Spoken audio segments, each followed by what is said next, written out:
All right, guys, we're back again for episode 34. This episode is brought to you by our friends at Fantasy Stands. It is fantasy football season, so make sure you go join their free games and win some money. Go follow them at Fantasy Stands. Tonight we have a very special guest. I'm really excited to talk to him, and I'm sure Nick is too. We have middleweight Andre Petroski, 6-1. Andre, thank you so much for joining us tonight, man. Thanks for having me on. Appreciate it, guys. Of course. So my first question I have for you is, how on earth have you gotten into this crazy world of MMA? Well, my family is a big wrestling family. My dad wrestled at Penn State. My uncle wrestled at Central Connecticut. And my dad was a fighter too.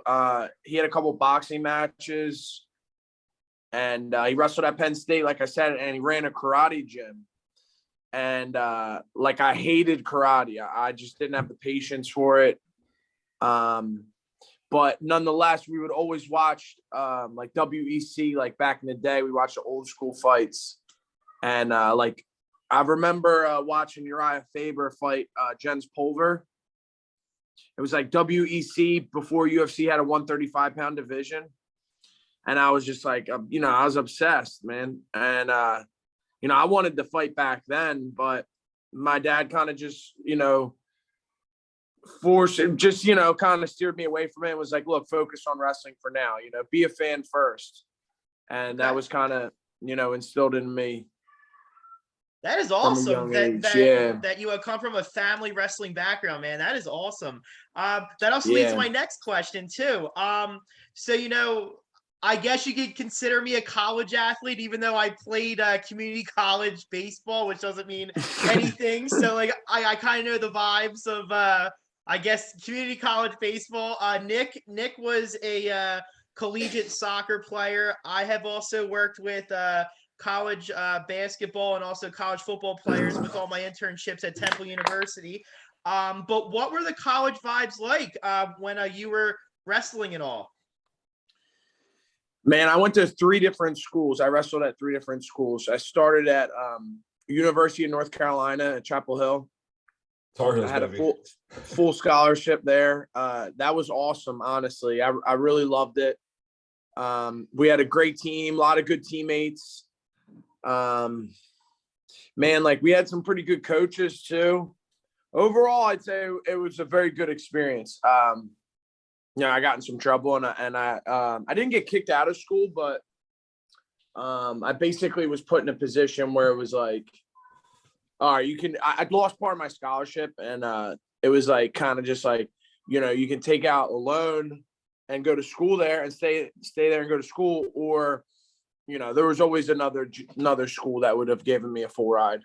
So, at the end of the day, I was there to wrestle, and my dad put it perfectly. He was like, look, if you were in the business school, we would say, yeah, let's take out the loans. You should stay there. But I was just there to wrestle, to be honest. And so I transferred to Bloomsburg, and man, Bloomsburg was probably the funnest school that I went to.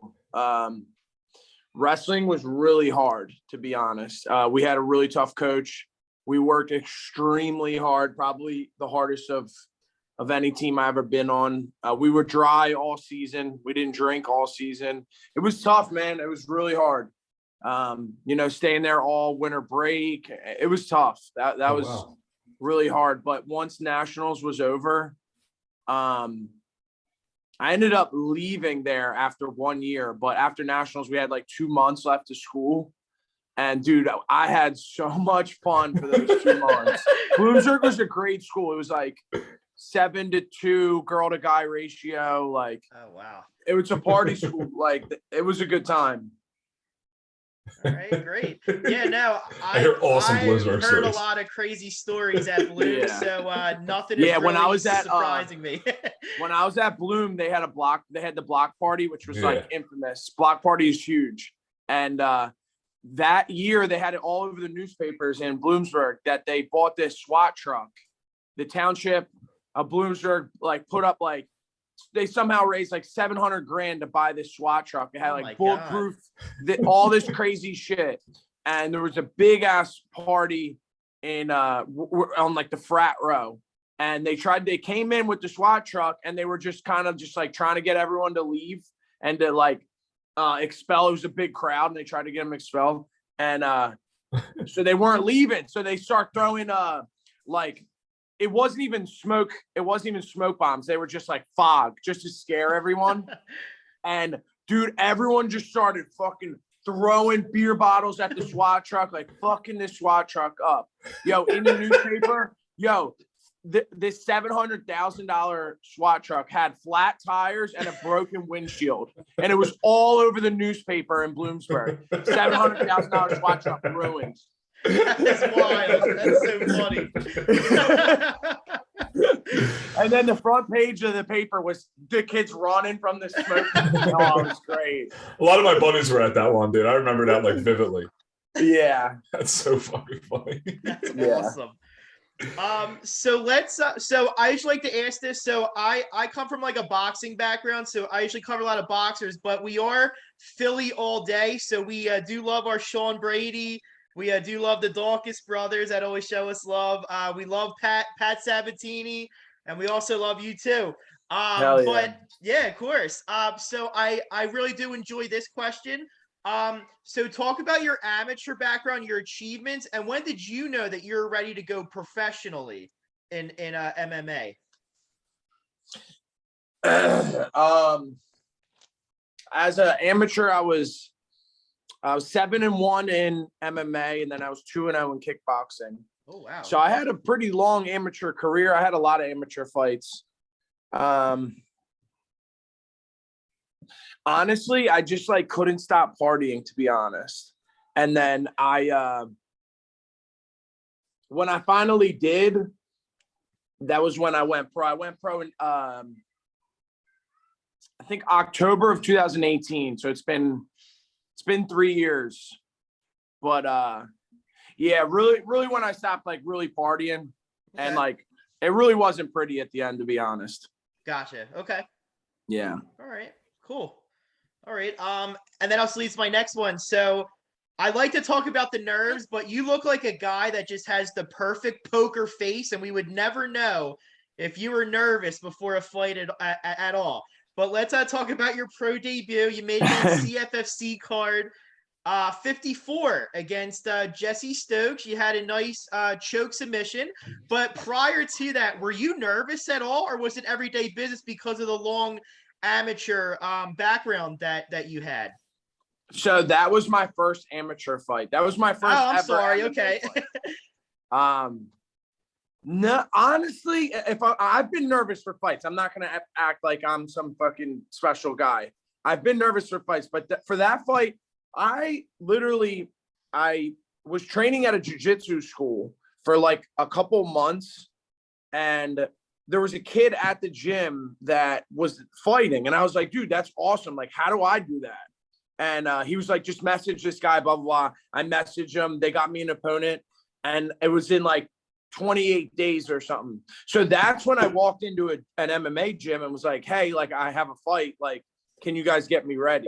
So to be honest, it was just like, fuck it, let's go do it. It wasn't like something that I had been like stressing about for a long time. Like we were just like, I was just kind of like, let's go out there and see what happens. I like it. Okay. All right. Yeah.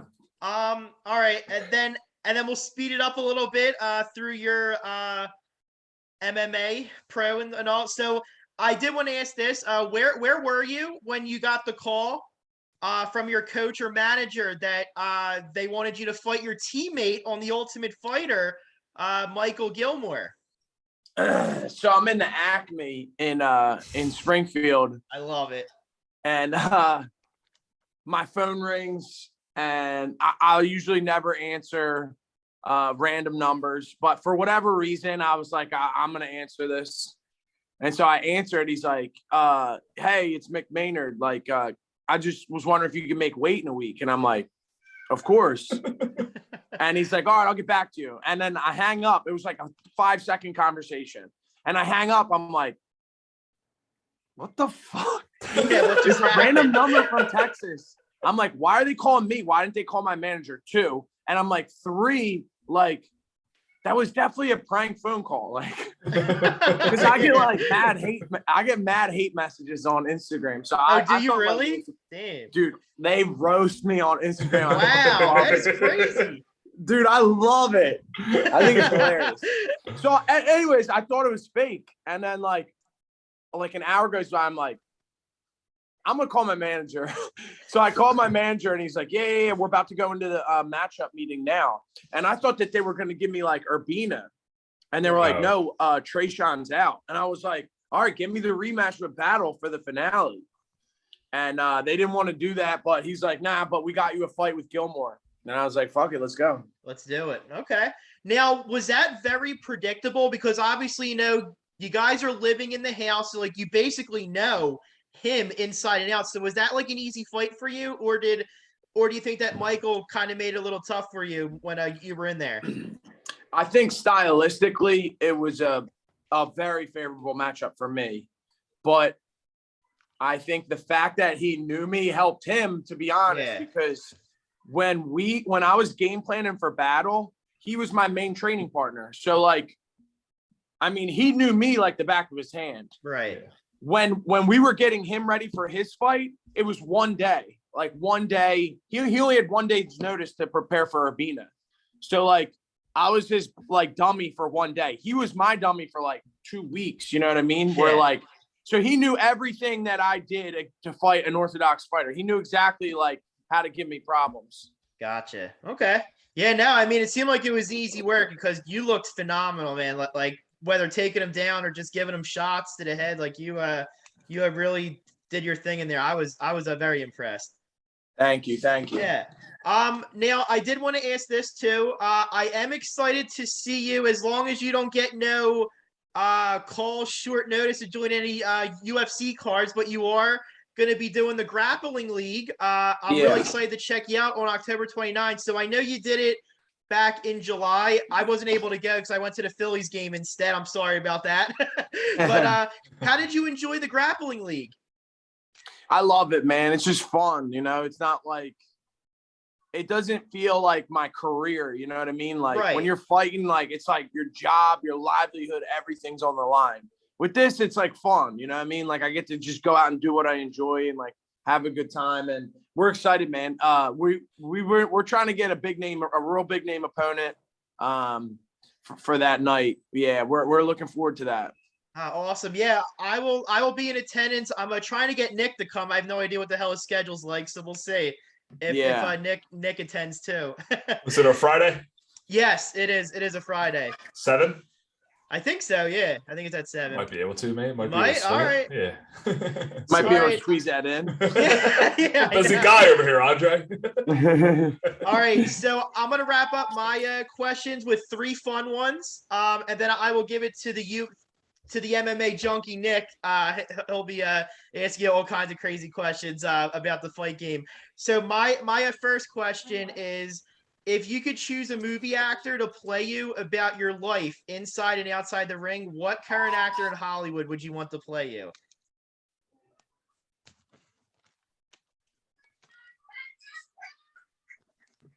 Andre's in deep thought. Fuck, man. Like, I don't want to like.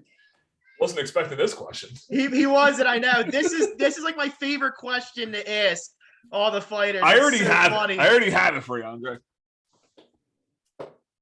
I'm thinking like a Gerard Butler, but like fucking yeah, Gerard Butler. It's 100% Gerard Butler. It's nobody else. There's no Dude, one I'll else. take that as a compliment. I was gonna say Channing Tatum because like I'm kind of like a fucking airhead. No. How Channing Tatum? He's kind of like an airhead. He plays a really good airhead. We actually gave that to Pat Sabatini. We said that he looks like Channing Tatum. Well, that's fair. He can have him. He's better looking. All right. So my next question I can't wait for this answer too. So if you weren't an MMA fighter, what profession would you probably be working in, or would you see yourself? God damn. These are like the hardest questions, and these must be fun ones. Honestly, you're probably not gonna like this answer, but I probably would have done something with like math or science. Like I was really good at math. Yeah, I was like, people are so surprised to hear this because I'm like a fucking airhead. But I had like a 700 out of 800 on my math section of my SATs. I was actually. Mommy said you better vacuum. You better vacuum soon. Sorry about that. That's okay. Yeah, probably like I don't know. Lately, I like real estate. Like I feel like real estate's the move.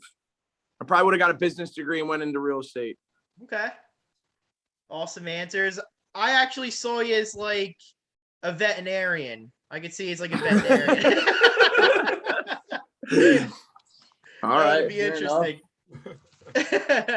All right. So my last question I do have is, and hopefully you don't let us down. Hopefully you have had this place in Northeast Philly, and I hope it is your favorite spot. You've been let down for 33 weeks. Yes. But what is your favorite cheesesteak spot in the city of brotherly love? Jim Steaks. All right. Okay. All right. Oh, I don't like Peters or Pat's. To be honest, the best places to get cheesesteaks are the little corner shops, like the Poppy shops. Oh, yeah. Where they just have a grill in the back. You never heard of them? They're $6. Like, those are the best cheesesteaks. Yeah. Ours is Steve's. Where's that at? So that is right by like Frankfurt and it's like right off of Coffman and Bustleton. And then there's also one in the upper northeast where Comley is, where like the Flyer skate zone is in the upper northeast. Right. All right, Nick, he's all yours. Not our worst answer though, honestly. Not our worst answer. Yeah. For real. And then all right, so I want to get back a little bit into the Ultimate Fighter House. I don't know how much you can talk about like that experience or anything like that. Yeah. Like, outside the fights, right? Because everyone gets to see those. Yeah. What was that experience? So Andre, we don't know you as a person, obviously, but how was it living? What was it? 16 guys, or was it even more than that? 16, right? Yeah, 8 and 8. Yeah. So how was it just moving in with those complete strangers? And did you know the names of the people on the show before you showed up? So they fly us out, and the first week we do a quarantine in a hotel room by ourselves. It was brutal, and we don't know who they are, but like you could see guys when we would go to these you would have one medical appointment a day, whether it was the CAT scan on your brain or like the physical blood work. And so you would see like guys coming out of the doctor's offices and being like, oh, yeah, blah, blah, blah. So they really try to keep you like separated. And then they announce it. It was like a Friday, and we're watching the fights. I was watching the fights in my room, and they announced it on the fight card. So from that point, I had like 24 hours to research them before they came and took our phones. And I was like looking at them all like, dude, this is going to be cake. Obviously it didn't work out like that, but that's awesome. So like, how much did anything like bother you the way, like how much downtime did you have in between like fights and stuff like that? Or was it just like every single day was like training, go see a fight? Was there fights every single day? Or was it? No. So that's the part that they show on the TV, is that like every week's a new fight. The way it worked was the first week, you're just in the house training, getting used to your coach. The second week is the first round of quarterfinals. So there's 4 fights the second week. And then the third week, there's another 4 quarterfinals. And then a week off, and then the 4 semifinals. So when Ortega picked the teams, he's like, who wants to fight first? And me and Trayshawn were the only ones to raise our hands. And because I wanted that time in between.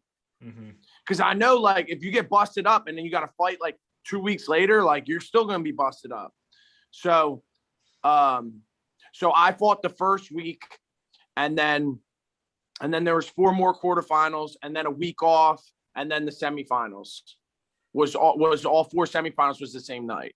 Okay, so you had like 2 weeks in between your fights. I think it was 3, but I could be wrong. It was either 2 or 3. Yeah. Okay, yeah, that's awesome. So I know you as a middleweight, you probably don't have to cut a lot of weight. So the Ultimate Fighter was probably somewhat easy for you as far as making the weight and stuff like that. Yeah.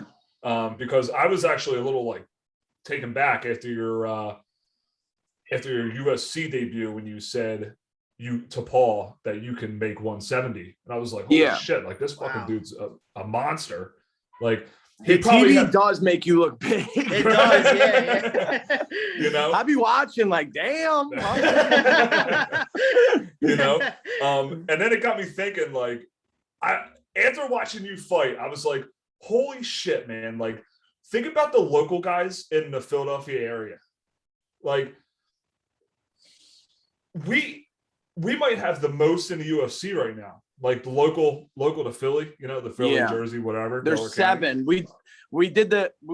I've been dealing with this because we're doing a fundraiser for my best friend's getting married, and his fiance, his wife's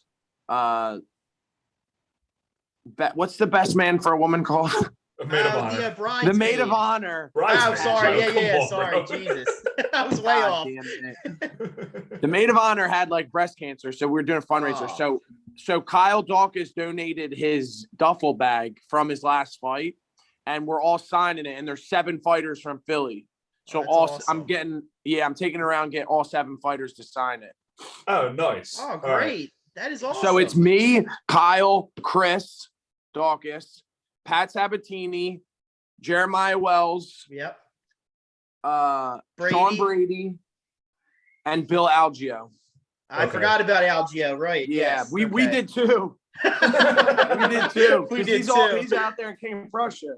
Yeah. Yes. Yeah. That's right. That's where I'm like working around. But that's the most Philly has had in a long time. Oh, yeah. For a while, for the longest time, it was just Paul and Eddie Alvarez. Yeah. And then like out of nowhere, it's like fucking everybody, man. It is. Yeah, it has been crazy because like even like a lot of these were in the CFFC, so like just like seeing those cards in Atlantic City or even at Parks Casino was like real eye opening. So now it's great to see that you guys are all in the UFC now. It's just fantastic. Yeah. Now, Andre, you train at Daniels, right? Yeah. Okay. What are you a black belt? No. Not yet. No. Oh. Purple belt. Purple belt. Well, fucking, I guess you're wrestling so dominant that you look like a fucking black belt. And I just don't. I've been like hopping around gyms like for so long. Like I was with World Class Martial Arts, and then I was with the Balance team, and then I came to Daniels, and like I didn't really train a lot of gi, so I didn't go to promotions. So yeah, I mean, it is what it is. Right. So but like anybody can get it. Yeah. Right. So you're like, I don't care what belt you are. Right. That's like the perfect mentality to have too. It doesn't mean nothing to me, honestly. Yo, so I don't have any training background whatsoever, but I just bought my house like last year, a little over a year ago, and I was over at my neighbor's house. We met, we fucking became friends, we drank together, whatever. And the one night we were all banged up, and I was messing with him like, "Fuck you!" We were watching UFC. That's all we do is go over each other's house and watch UFC together, right? So like when you watch UFC, you think like, dude, this is fucking, I can do this, right? So I start fucking with him. Here, this motherfucker has been training at Grindhouse MMA for fucking ever. Yo, gets me in like I don't even know, like a fucking Plata fucking joke. And then I was like, yo, what the fuck was that? He's like, dude, I'm a brown belt in Brazilian Jiu-Jitsu. I'm like, Jesus Christ. What the fuck, dude? I'm like, yeah, like a little warning next time. I don't want to fuck with you. So, and it brings me back to when I was watching, God, what the fuck's that comedian's name? He starts talking about like, 20 years ago, you could fuck with somebody and like Maniscalco, right? Yeah. He's like Sebastian Maniscalco. Yeah. He's like, not now. These fucking guys doing MMA, they're kicking down banana trees and shit. So fucking funny, dude. So the Ultimate Fighter, is a lot quicker than what people think. So when you get home, obviously people still think you're on the show because, you know, they pre-shoot it and things like that. So obviously it's hard to not talk about certain things. Obviously there's probably a few people that you can probably talk to about that, you know, won't say anything. Now that time off, you had no injuries or anything like that coming home. So did you get right back into training? Well, no. When I came home, I had a big ass cut on my head. Okay. And I had stitches in my head. So they're like, how did it go? And I'm like, I can't say anything. And they're like, well, you have a cut on your head. And I'm like, yeah, I don't know. So, like, I mean, obviously I had just fought, you know what I mean? You don't leave stitches in your head from fucking week 1, you know? Yeah. Right. So I was just like, you know. How did they do that? Say if you would have got cut in the first fight but won, do they like, how the fuck does that work? That kid, Ludwig, he fought first round and they were like, you have to go to the hospital because they thought he broke his hand. And he's like, I'm not going. He's like, I'm not going. And like, he's like Russian. And they're like, you have to go. He's like, I'm not going. They're like, they like carry him to the hospital or whatever. But he came back and fought. Like, he was just like, took care of it. You know what I mean? Like, if a doctor says you're okay, like, you're good to go. And dude, those doctors are like, they're not babying you. You know what I mean? Like, you could have, like, the dude Miles, he had a grade 2 tear in his knee, and they were like, you're good to go. Like, if you want to fight, it's up to you. Oh, wow. All right. So they kind of like realize like what's up for stake and like. Yeah. They're, you know what I mean? Yeah, they're, and that's how it should be, honestly. Like, leave the decision up to me. I don't want you deciding shit for my future. You know what I mean? If I want to fight with a fucking broken hand, let me fight. Like, right. 100%. I got family to feed. Yeah, exactly. So I want to get into a little bit of like what's next, right? So I haven't seen anything as far as like, you know, possible fights coming up or anything like that. So what are your goals? I mean, it's October, so. Yeah, they're looking to do a super fight with me in Holyfield. That's what fucking everyone else is doing. Oh God, all these Triller. Yeah, Triller. Yeah, we're in negotiations, but hopefully it goes well. Yeah. Nah, I mean, look, they're saying nothing till the end of the year. Okay. They're saying nothing this year, yeah. Yeah, so yeah, I was gonna say, like, because a lot of the fight cards are getting like filled up very fast for the end of the year and things like that. Yeah, I was like, there's been recent fights fall through, and I call my manager like, what the fuck? Get me the fight, blah, blah. And they're like, whoa, bro, calm down. Like, yeah, just recent, dude. Like, obviously, I kind of figured Rockhold was gonna pull out of that fight, obviously with a injury. But who knows? He might really be injured, but Sean Strickland is now calling out 170 or so. Who knows what the fuck's going through that man's head. It's bad luck. Yep. He dude, he kind of freaked me out, the one. I don't know if you've seen it, but you probably heard of it. Him talking about wanting to kill somebody in the octagon. Strickland? Yeah. Nah, send it to me later. He kind of seems like a fucking douche, but whatever. He's like in a kid's class. Do you see the video? He's like in the kids' class. There's like kids sparring, and he's like screaming the F word, like, let's fucking go, let's fucking. Oh my God. Bro, what are you, like, are you in a kids' class right now? What are you doing? Like, yeah, dude, he just gives me fucking weird ass vibes, man. Like, I don't understand, but somebody has to fuck that dude up real bad. Well, shit, if they can't find a replacement, yeah, you know, I fucking put my name in about 6 times. Yeah. Right. But I get it. You know what I mean? I'm 6-1. He's 26-3. Like, I totally understand why they're not going to give it to me. Right. You know? Yeah. But I'm easy to please. Like, give me an extra couple $1,000. I'll go. You know what I mean? I'll fight him. Right. Dude, Madison Square Garden, bro. Come on. That's I a know, dream. That's awesome. a fucking dream. I don't care who it is. Yep. So, dude, I'll tell my kids that the rest of my fucking life. I fought at MSG. At MSG. 20 some odd thousand people. My kids talk back to me. I'm like, do you know what I did? You know what I did at the Garden? I took on Sean Strickland. Yeah, right. 7 days notice.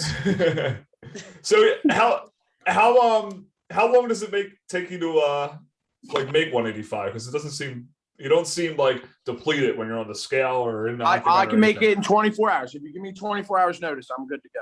Oh fuck. That's crazy. Yeah, so that's awesome. Just in case Bilal falls through or whatever. I don't know. Yeah, that kind of makes sense that you say you can make 170. Because I mean, obviously it would fucking suck, but it sucks. Yeah, for sure. Because Brady always talks about his cut to 170. It absolutely sucks for him. All right, now when you guys train, are you guys like the same weight when you guys train? Pretty much, yeah. Yeah. How's rolling with him? He's good. He's really stingy. Like, he don't give you nothing to work with. He's not out here, playing. He's not playing a chess game. He's fucking. He's like, I'm stronger than you, and I'm gonna fucking show you how strong I am. He's not like playing high level chess. Right. He's playing checkers, and he knows exactly how to beat you. Like. Gotcha. Yeah, he's been very dominant, and it's the same thing with you. Like even with even against your UFC debut, man. Like your fucking wrestling was so dominant, and obviously that's a big part of your game. But you mix in the stand up to lead to your takedowns. Obviously, you're not going to lead in like Ben Askren for a fucking takedown before throwing anything else. But that's a recipe for a very, very successful career in the UFC, especially in your division. Especially in your division, where I don't think there's many guys with powerful wrestling like you. Maybe Brunson, I don't know, but I'm just strictly talking like top 10 guys. Maybe I see a couple big wins for you, and you're cracking the top 15 by 2022 easily. Yeah, I would. I mean, dude, there's some really. I love some fights in the top. Dude, that's Shabazi, and I would love to fight him. Man. Right. So he's right like now, 14th. Yeah, right. So right now, who's a dream fight as far as 170, 185 current UFC fighters right now? Mike Perry.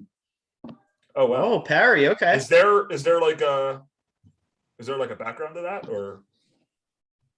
I mean, he's my path to greatness. It's just fucking dude. He comes forward. He always has exciting fights. It'll be an exciting fight, and I think I beat the shit out of him. That's plain and simple, to be honest. I agree with you. I think he's and it puts me on the map. Yeah. All it takes is that one name, and I think every fighter knows that now. Whether rankings, fuck the rankings, right? All you need is that one guy, that one name. Like, yeah. Could you imagine if they were to call you and you had to fight that Nick Diaz who showed up the other weekend? Like, what the fuck, man? Fuck, man. I know. Like, I was so pumped up when I saw Nick Diaz coming back. I was so overly hyped, but like he just wasn't. And everyone was talking about, like, I don't know if I'm fucking blind or dumb. I don't fuck. What the fuck were you guys watching? I don't know. You know what? I actually loved it, to be honest. Did you? Okay. I saw it as like when the king like sacrifices himself at the end of the movie. Okay. Because, I mean, let's face it, the dude hasn't fought in 5 years, was it? Yeah. And he came back, and like 3 of his teammates get signed in the process of him coming back. So, behind the closed doors, he's like, look, I'll come back, but I need you to sign this dude who's 4-2, has no business being in the UFC. This dude who's whatever and whatever. And then that Maximov kid was 6-0. Like, obviously he deserved it, but still, he gets 3 guys on the card. You know what I mean? So it's like he went out, but he took care of his teammate. He took care of his boys. Yeah. And so like I kind of liked it. So yeah, I just hope I don't know. He said some things that kind of made me think, like, did they force him to like did they like speed this up? So like he has to fight at this date, this time, you know what I mean? Or did he have enough time to actually fucking put his body through training and things like that? But I mean, overall, his stand-up looked good, no power, obviously. And never Robbie did, just but whatever. Like, right. So Robbie he's like a fucking guy who doesn't age or something. I don't know, man. Like he's like the same old Rob from when he fought like when he was like the welterweight fucking king, you know? Yeah. But, I don't know. It was just a little disheartening for me just to see Nick like that. But yeah, he's no, I understand. I mean, all our heroes have to die, right? Right. Yeah, exactly. True. All right, last question. I got to go back to work. All right, here we go. So all I want to do is give a shout out to all the fucking guys that are from like our area. So Jeremiah Wells getting ready to fight Jake Matthews. Let's fucking go, baby. Sean getting beat up. Sean getting ready to fight Michael Chiesa. Yeah. Chris is about to fight Derek Lewis. I'm fucking pumped up for that. And then you got Kyle running it back with Holland. I think it's going to be the same result, minus the headbutt, hopefully. Not hopefully. Yeah. But again, Andre, can't wait to see you back in there. And thanks for giving us the time to do this, man. I appreciate it, guys. Thank you. Of course. Andre, thank you. And we'll see you on the 29th. See you, bud. All right, Andre.